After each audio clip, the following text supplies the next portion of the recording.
絶対にやってはいけない危険行為、それは誰でもできてしまうような簡単なものばかり。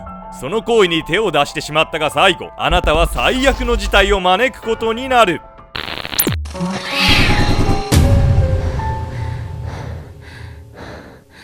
はいどうも、焼きプリン大好きなケンちゃんです。どうも、やみやみこです。なんかみんなね、やっちゃダメって言われるとやりたくなっちゃうことあるわよね。まあ噛むなっていうのに噛むとことかね。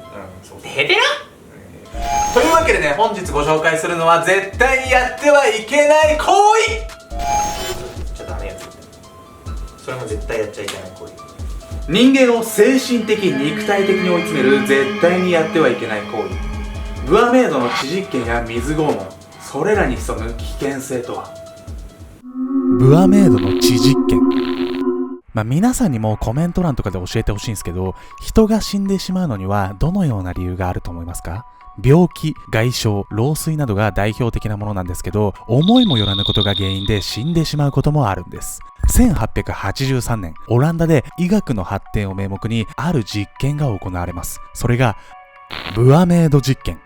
ブアメイドとは当時のオランダの政治犯として捉えられていた死刑囚の名前なんです。死刑囚であるブアメイドはある時実験に協力し、無事その実験から生還することができれば無罪放免とし釈放すると言われるんです。伝えられた実験の内容は簡単に言えば、人体からどれだけの血液を抜いたら死亡するのかというものだったんです。怖っ。ブアメイドは数人の医師たちに囲まれ、ベッドの上に縛り付けられ目隠しをされました。すると医師たちはその周りでブアメイドに聞こえるように話し合いを始めます。言葉攻めかしらね。気持ちいい。その内容は、人間はどれほどの量の血液を失えば死んでしまうのかの議論だったんです。その結果、3分の1の血液を失ったら人間は死ぬという結論に至りました。実験開始の宣言後、ブアメイドは足の親指にメスで切られたような痛みを感じたんです。すると指先から血液が流れている感覚があり、足元に用意してあった容器に血液がポタポタと落ちる音が聞こえてきます。その音は静寂に包まれた実験室中に響き渡ったといいます。医師はブアメイドに1時間ごとに出血量を報告していきます。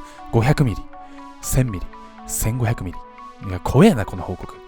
やがて実験前の議論で仮定していた総出血量が体重の3割を超え、医師から規定量に達したと告げられたその瞬間、ブアメイドは静かに息を引き取りました。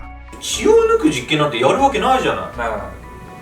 これだけ見るとそう思うんですけど、実はこの実験には隠された真実があるんです。この実験で流れていたのは血液ではなく水だったんです。実は医師団は最初に彼の指に痛みだけを与えて、実際にはメスを入れなかったんです。そう、血は一滴も流れていなかったんです。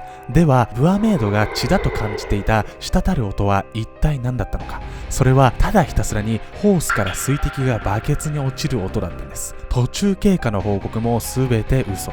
ブアメイドにあたかも血液が流れ出しているかのように思い込ませていたんです。つまりブアメイドは血も水も体から抜かれておらず、死ぬわけがないんです。したがって思い込みにより死んだということなんです。この実験はブアメイドにあらかじめ伝えていた内容とは異なり、思い込みだけで人間は死に至るのかを調べるための恐ろしい実験だったんです。人は強い指示や思い込みだけで人体に悪影響が起こることがあるんです。これをノーシーボ効果と呼びます。このように体を傷つけなくても思い込みだけで人は死に至ることがあるんです。こんな風に思い込みだけで人間って死んじゃうようなことがあるらしいんですよ。これ一種の催眠術みたいなことなんですかね。みんなだんだん私のことが好きになる。バレた。さっき一番最初に取るなって言ったから絶対やると思ったのよ、本当にもう。単純な行為でもずっと継続的に続けると人を精神的に陥れることができるんです。そして続いてもシンプルな行為を続けるある危険行為をご紹介していきたいと思います。額に垂らされた水滴。次の絶対にやってはいけない危険行為は、額に水滴を垂らし続けるというものなんです。一体これがどれほど危険だというのでしょうか。この行為がどれほど危険なのか、アメリカのテレビ番組ミス・バスターズは実際に検証したんです。出演者の女性メアリーはベッドに手足、そして水を垂らされる頭が動かないように縛り付けられたんです。そして一定間隔で額に水滴を落とされ続けます。メアリーは検証開始時には水を額で垂らされても笑顔を浮かべ余裕の表情を見せていました。しかし時間が経過するごとにその余裕はなくなり、笑顔が消え苦悶の表情を浮かべ始めます。しかしそれでも検証は続いたんです。そして最終的にメアリーは耐えきれず泣き出してしまい、実験の中止を申し立てました。この時の自身の精神状況についてメアリーはこう証言しました。この拷問をやめずに続けていれば20時間以内には確実に発狂していたわと。実はこの行為には名前があるんです。それが中国の水拷問。そう、この行為はれっきとした拷問だったんです。その起源は16世紀のイタリアにありました。